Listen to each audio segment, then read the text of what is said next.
Buenos días, mis queridos hermanos, que el Señor los bendiga. Gracias por ese tiempo de alabanza y adoración. Qué bueno es saber que Dios está siempre visitándonos, que estos tiempos no son ajenos a su voluntad, que estos tiempos no son ajenos al plan de Dios para tu vida y para la mía. Esta ha sido una semana en donde hemos visto victorias de Dios en el pueblo de Dios, hemos visto la mano de Dios moviéndose de una forma poderosa en el pueblo de Dios.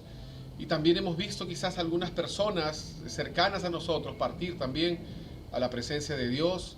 La palabra nos enseña que el morir para un creyente, el morir es ganancia, que el vivir es Cristo y el morir es ganancia. Eso decía Pablo. Yo tengo una palabra que el Señor ha venido trabajando en mi corazón respecto a estos tiempos que estamos viviendo, tiempos difíciles, tiempos sobre todo que yo llamaría tiempos de incertidumbre en la iglesia, tiempos de incertidumbre en las cosas que tienen que ver con la iglesia cristiana evangélica en este país y quizás en el mundo.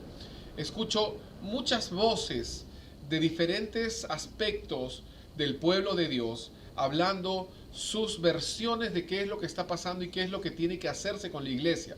Quizás tú has estado oyendo de historias sobre o reclamos de personas diciendo no, la iglesia tiene que reunirse sí o sí. Otros que dicen no, la iglesia no puede reunirse porque seríamos negligentes.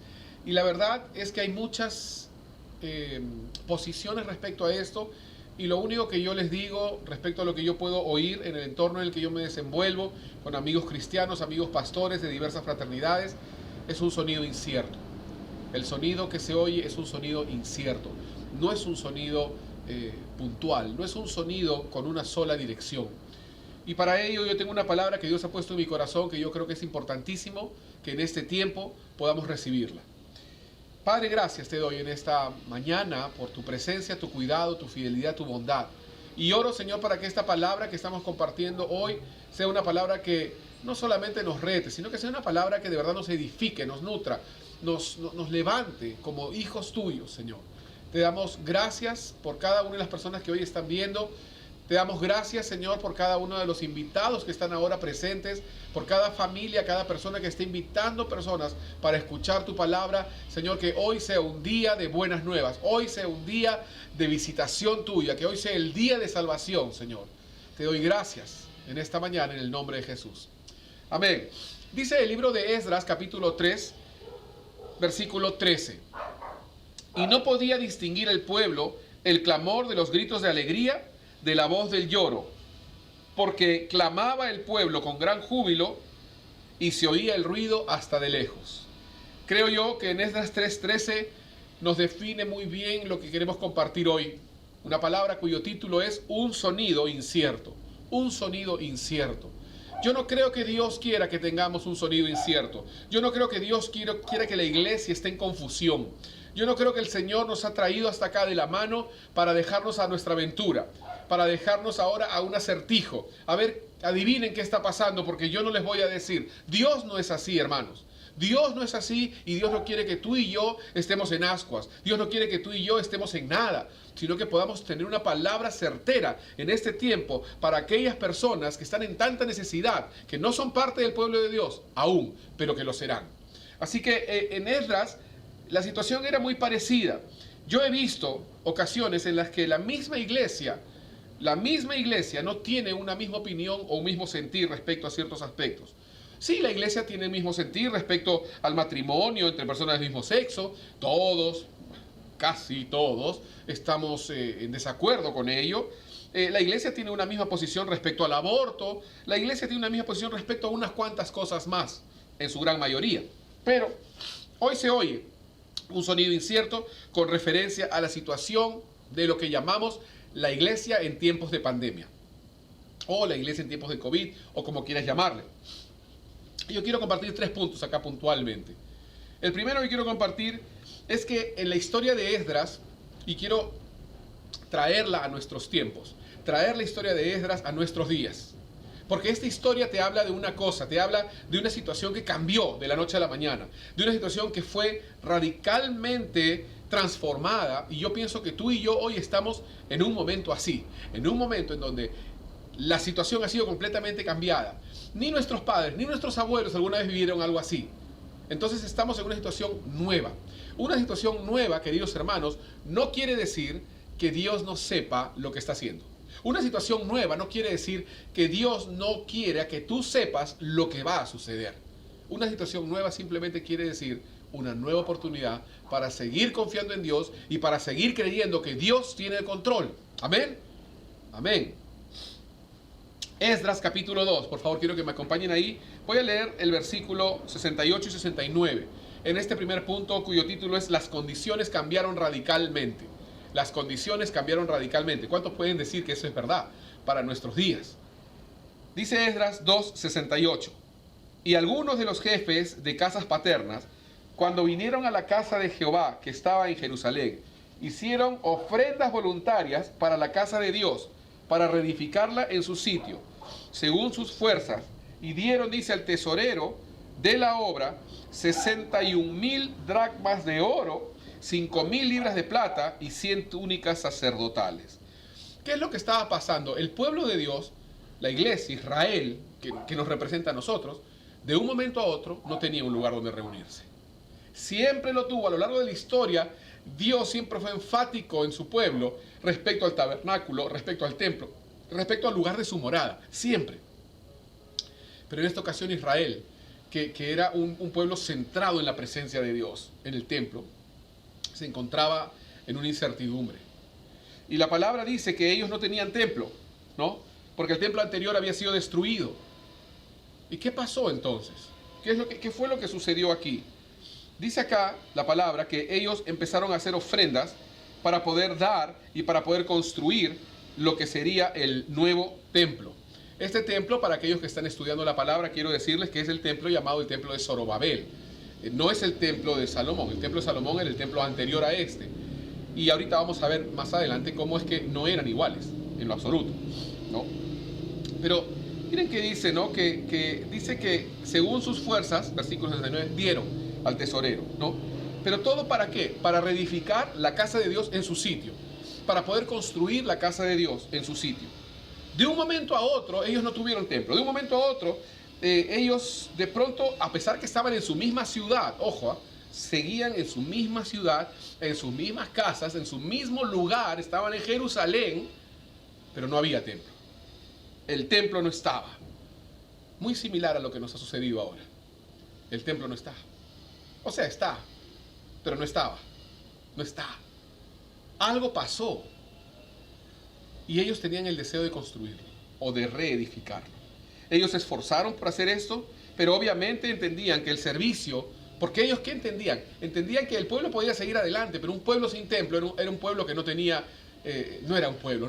Israel no podía ser igual sin templo. Israel está vinculado 100% al templo, como nosotros estamos vinculados a la presencia de Dios. No podemos vivir sin la presencia de Dios. Quizás a la justa respiramos, pero no vivimos.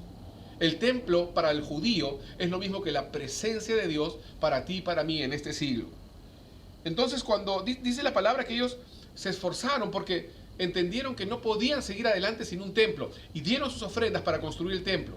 Y de pronto estaban construyendo el templo y algo pasó ahí. Y dice que la primera parte, cuando ya habían hecho un diseño, ya estaba todo hecho según Zorobabel, como les digo, vaciaron los cimientos, ¿no? Y cuando vaciaron los cimientos, algo sucedió. Y quiero que me acompañes a Esdras capítulo 3. Seguimos en Esdras.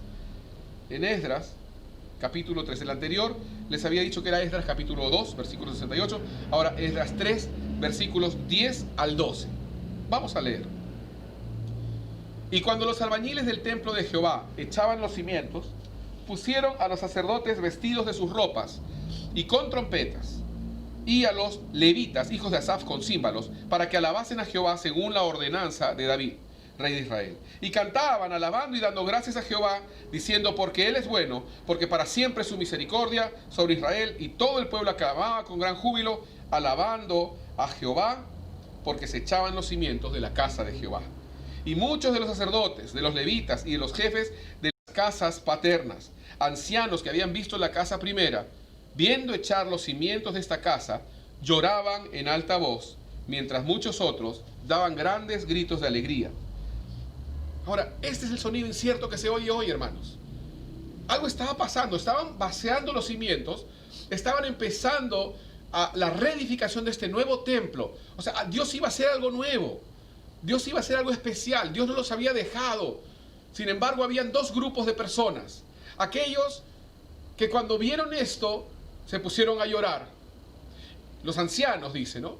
Y luego estaban aquellos que me imagino eran los otros. Asumo que eran más jóvenes, porque dicen los otros, que estaban riendo, estaban dando gritos de alegría. Y en este segundo punto, que le he titulado Unos reían y otros lloraban, se podía definir más el sonido incierto. ¿Por qué lloraban los ancianos? Esa es una gran pregunta y hay muchas teorías. No voy a pretender ser el dueño de la verdad en esto. Tengo mis propuestas de ideas, de respuesta a esta pregunta. Puedes recibirla o puedes no recibirla, depende de ti.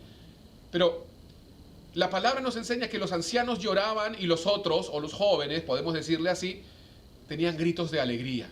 Ellos se gozaban. Ahora, ¿te has puesto a pensar por qué? ¿Qué es lo que estaba haciendo los constructores, los sacerdotes, los albañiles, que hacía que unos lloraran y otros se reían? ¿Alguna vez tú has hecho algo que algunos han llorado y otros se reían? Interesante, ¿no? Porque normalmente o todos se ríen o todos lloran.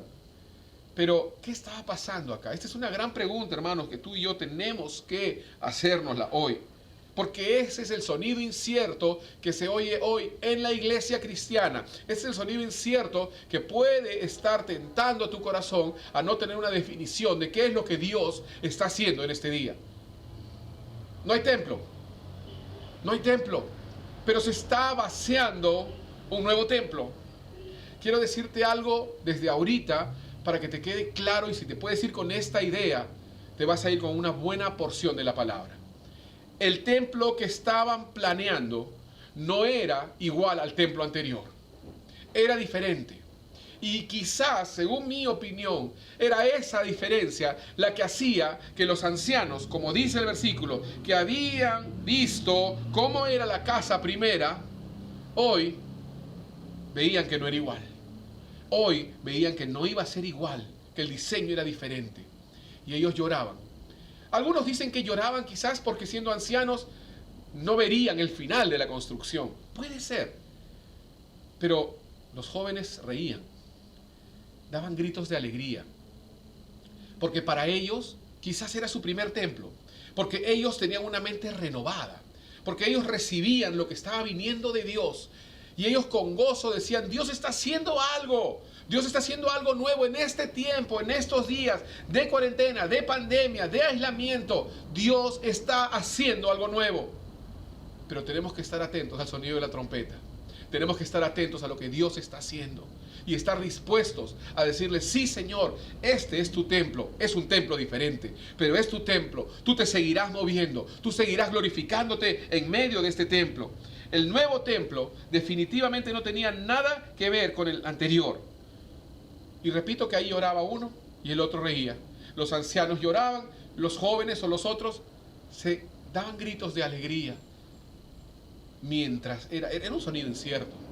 Era un sonido incierto. Escucho por muchos lugares como la gente dice, no, la iglesia no puede ser, nos priven y demás. Otros que dicen, no, hermano, no nos reunamos hasta el 2022.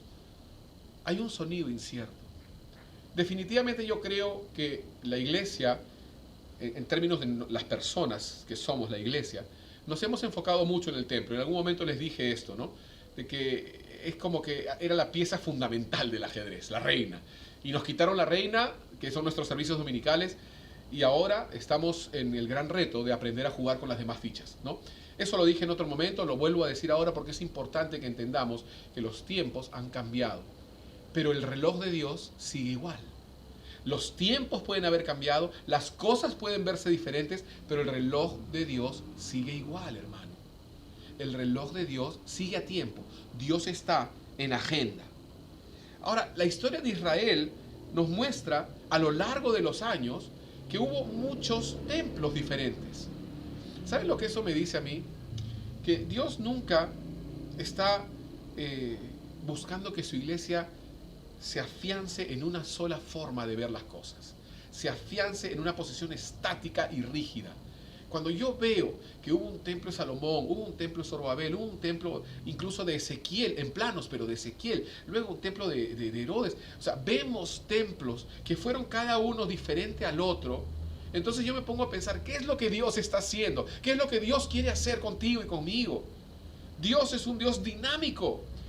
Si bien es cierto, el corazón de lo que Dios está haciendo no cambia, sí las formas, la estrategia de lo que Dios está haciendo cambia.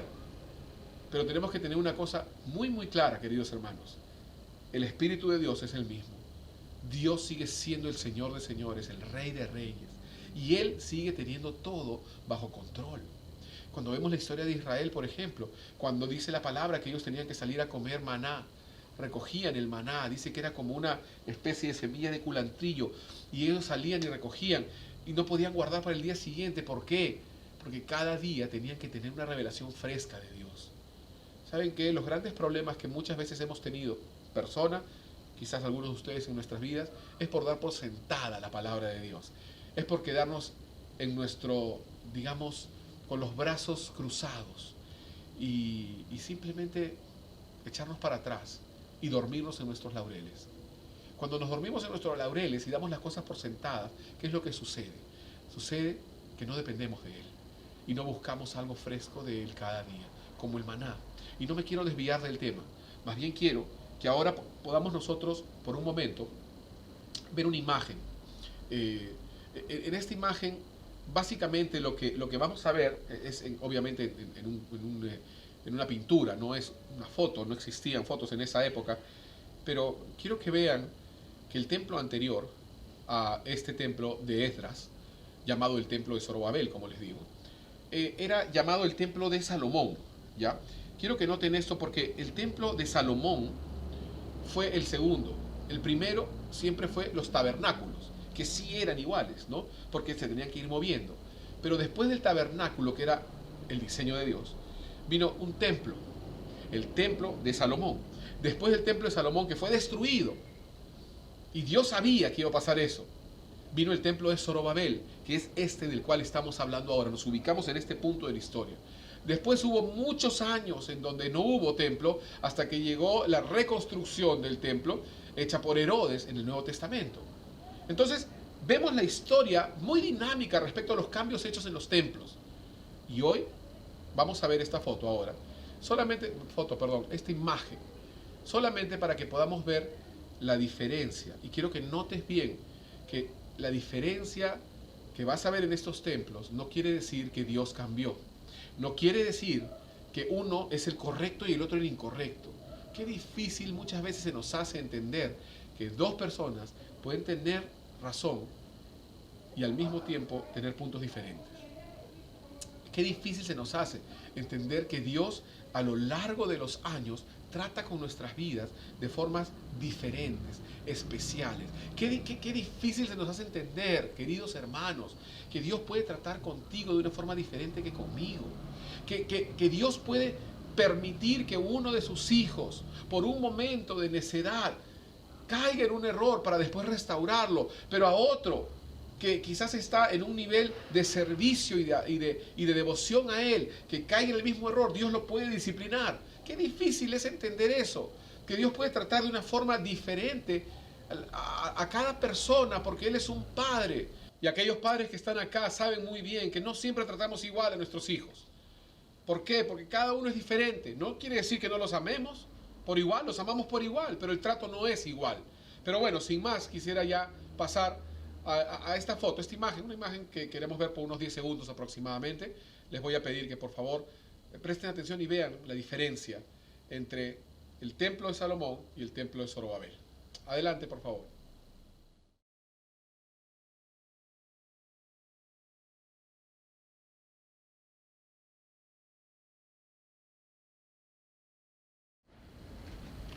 Bueno, ya hemos visto esta foto, una foto muy interesante, porque nos muestra el tabernáculo, perdón, el templo de Salomón en comparación al templo de Zorobabel.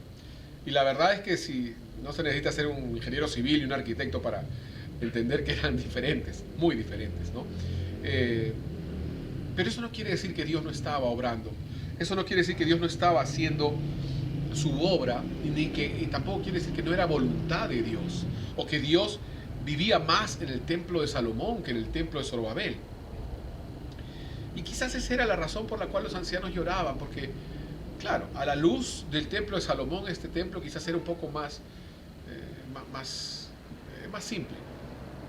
El templo de Salomón. Salomón tenía pues millones, ¿no? Oro, plata, bronce, todas las cosas, las telas de lujo. Pero hermanos, Dios estaba en el asunto. Este templo fue también ordenado por Dios. Así, diferente. Así, con sus particularidades. Este templo fue ordenado por Dios. Y querido hermano, en este tiempo seguimos siendo dirigidos por Dios. En este tiempo no debe haber una palabra incierta. No debe haber un sonido incierto. Dios está cambiando la forma del templo. Pero Dios sigue siendo el Señor del templo. Dios sigue siendo el Señor de su iglesia. Está cambiando quizás algunas estrategias de cómo podemos nosotros alcanzar a aquellos que no le conocen. La iglesia salió de sus trincheras, sí, es cierto. La iglesia salió para poder ser iglesia, donde sea que esté y con quien sea. El otro día escuchábamos al hermano cómo hablaba de la importancia de predicar a tus empleados. El otro a sus amigos. El otro hermano predica a sus compañeros de promoción. Y la otra hermana comparte a sus padres en su casa, familia. Cada uno está funcionando de una forma puntual y quizás muy diferente a como era antes. Pero Dios sigue en el asunto. Dios sigue guiándonos. No hay un sonido incierto, queridos hermanos. No lo hay. Quiero que me acompañen a Esdras capítulo 3, por favor. Esdras capítulo 3. Quiero decirte algo interesante que me pareció peculiar en este pasaje. Y es que no todo era diferente. Porque, como tercer punto, quiero decirte que hay cosas que jamás deben cambiar. Hay cosas que jamás deben cambiar.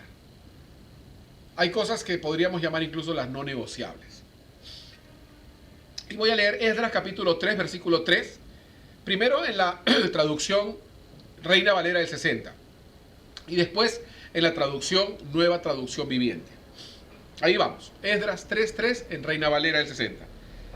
Y colocaron el altar, dice, sobre su base, porque tenían miedo de los pueblos de las tierras. Y ofrecieron sobre él holocaustos a Jehová, holocaustos por la mañana y por la tarde. Ahora vamos a leer Esdras capítulo 3, versículo 3 también, pero de la Nueva Traducción Viviente. Dice así: a pesar de que tenían miedo de los lugareños, reconstruyeron el altar en su sitio original. Tengo que leer eso otra vez porque es crucial. A pesar de que tenían miedo de los lugareños, reconstruyeron el altar en su sitio original. Luego, cada mañana y tarde, comenzaron a sacrificar ofrendas quemadas al Señor sobre el altar. Hermanos, dice la palabra, y ahí sí hay una gran diferencia entre una traducción y la otra, de que ellos, toda esta reconstrucción fue con los enemigos encima, ¿no? Si tú lees el libro de Nehemías, te das cuenta que estaban Tobías, Sanballat, toda la gente que estaba siempre desanimando al pueblo de Dios de levantar la casa de Dios, levantar Jerusalén. Pero en este caso, la palabra nos enseña que ellos sabían que tenían amenazas, sabían que podía ser peligroso lo que estaban haciendo y que había gente que los odiaba y que iba a interrumpir la obra o que podía matarlos. Sin embargo, la Nueva Traducción Viviente dice algo importantísimo. Dice que a pesar de que ellos tenían miedo de los lugareños, aún así se llenaron de valor, se llenaron de valentía y decidieron poner el altar en su sitio original. Había algo que no cambió a lo largo de los años, había algo que no cambió a lo largo de los siglos, y eso fue el altar. ¿Sabes por qué? Porque el altar representa la presencia de Dios. Y la presencia de Dios no puede ser reemplazada. La presencia de Dios no puede ser cambiada. La presencia de Dios no puede ser fingida. La presencia de Dios no puede ser imitada. La presencia de Dios no puede ser fabricada. Y la presencia de Dios no puede ser vendida. Ahí puedes poner amén en los comentarios. Porque no puede ser vendida. No es negociable. Todo lo demás puede cambiar, hermanos. Podemos poner en nuestro templo, podemos poner tela roja, tela amarilla, tela azul, luces, no luces. Podemos poner una serie de cosas, pero hay cosas que no son negociables. Y la presencia de Dios es lo único no negociable que debe tener la iglesia como institución, como templo, como lugar de morada de Dios. El altar siempre debe ir en su lugar. Tú y yo podemos poner ese altar en su lugar. Porque el altar representa la presencia de Dios, la ofrenda de adoración, la devoción, la pasión, la oración, el sacrificio, la entrega. Eso representa el altar.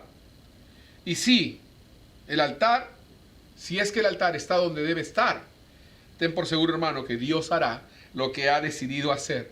Con un templo diferente, con una pared diferente, con una situación diferente, con pandemia, con aislamiento, con cuarentena, con peligro, con riesgos. Dios hará lo que ha decidido hacer. Pongamos tú y yo el altar en su lugar.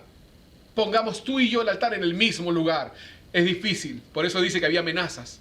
Por eso dice que tenían miedo, porque es muy fácil ser tentados y caer en poner el altar en otro lugar. Ahora ya no voy a orar, porque ahora ya cambió. Ahora ya no voy a predicar la palabra, porque ya no es lo mismo.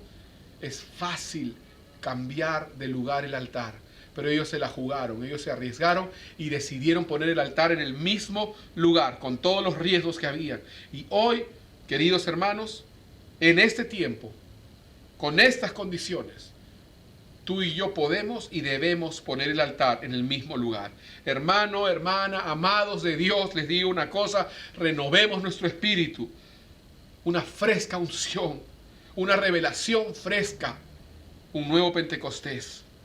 Sí, es cierto, puede ser que no nos congreguemos en un lugar físico, pero eso no ha hecho desaparecer la iglesia. Por miles de años la iglesia ha sido perseguida. Por miles de años la iglesia ha querido ser desaparecida. Pero quiero decirte una cosa, y no quiero prolongar mucho esta palabra. Hay una sencilla y poderosísima promesa que dijo Jesús: edificaré mi iglesia, y las puertas del Hades no prevalecerán contra ella. ¿Tú crees acaso que la iglesia va a vencer, va a prevalecer por los nobles y grandes esfuerzos de evangélicos que marchan por las calles contra la tiranía de un gobierno ateo y corrupto, vendido por unos pesos al espíritu del anticristo? Jamás. Eso no es lo que va a hacer que la iglesia prevalezca. La iglesia va a prevalecer porque Jesús lo dijo, porque es su promesa. En pandemia o no, en aislamiento o no, la iglesia va a prevalecer. La iglesia siempre prevalecerá porque Él lo dijo y punto. No porque el templo no era igual al anterior, quería decir que Dios no se iba a glorificar. Los ancianos lloraban porque ellos tenían en mente el templo como era antes. Los otros, aparentemente jóvenes, reían porque veían que había mucho por hacer, porque entendieron, y por eso yo pienso que se alegraron, y por eso yo me alegro hoy, porque entiendo algo. Entiendo que Dios no ha terminado aún. Entiendo que Dios quiere hacer todavía, quiere obrar todavía, que hay esperanza, que hay una misión, que hay un objetivo, que hay victorias que obtener, que hay cadenas que romper, que hay despojos que recoger y hay vidas que salvar. Es el tiempo en el que tú y yo tenemos que decidir llorar o reír. Yo te recomiendo que rías. Yo te recomiendo que te animes, porque el templo será diferente, pero habrá templo. Porque la obra de Dios habrá cambiado en algo, pero el altar sigue ahí. Dios siempre está a tiempo. Dios siempre está en horario. Y tú estás en esa agenda. Solo asegúrate de algo, de que el altar esté en su lugar, porque eso no es negociable. Eso es no negociable. Quiero por un momento que oremos con un cántico que es conocido. Y mientras lo estamos cantando, quiero que de verdad ahí en tu corazón donde estás, tú se lo clames al Señor. Tú se lo clames al Señor y digas: Señor, de verdad yo quiero que tú sigas obrando en mi corazón. La situación ha cambiado, pero tienes que obrar en mi corazón para poder ponerme al día en lo que tú estás haciendo hoy, para poder funcionar en lo que tú estás haciendo hoy. No me quiero perder esta visitación que tú estás haciendo en este nuevo templo. Él sigue obrando. Así que voy a dar el pase para poder entonar este cántico que dice: aquí estás tocando mi corazón. Aunque no lo pueda ver, tú estás obrando. Y deja que Dios obre en tu vida mientras entonamos este cántico. Oremos y cantemos. Damos pase.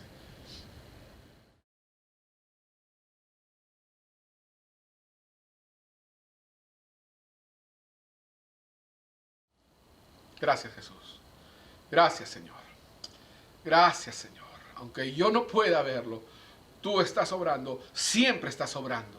Quizás no estás obrando a mi manera, quizás no estás obrando según mis expectativas, pero tú siempre estás obrando. Y hoy te hemos dicho, Señor, obra en mí, para poder entender lo que tú estás haciendo hoy, para no producir un sonido incierto, sino un sonido certero, un golpe como de trompeta, y saber que tú nos has puesto en esta hora, en este momento, para poder ver cómo se levanta tu obra en medio de este tiempo. Gracias, Jesús. Gracias, Señor. Amén. Él no se ha detenido, queridos hermanos. Quizás porque Él no está obrando como tú lo esperas. Podemos pensar que Él no está obrando, pero no, Él está obrando. Él siempre está obrando. Te quiero dejar con esto para que podamos nosotros ser sensibles a lo que Dios está haciendo. Cada uno de ustedes, cada uno de nosotros tenemos un papel importantísimo en esta visitación, en este nuevo mover. El altar sigue en su lugar. Dios sigue en su trono. Que Dios te bendiga. Vamos a pasar a los anuncios de manera de presentación. Y les recuerdo nada más que por favor se conecten a todas las reuniones que tengamos y puedan también conectarse unos con otros para animarse, porque Dios está haciendo algo especial. Amén.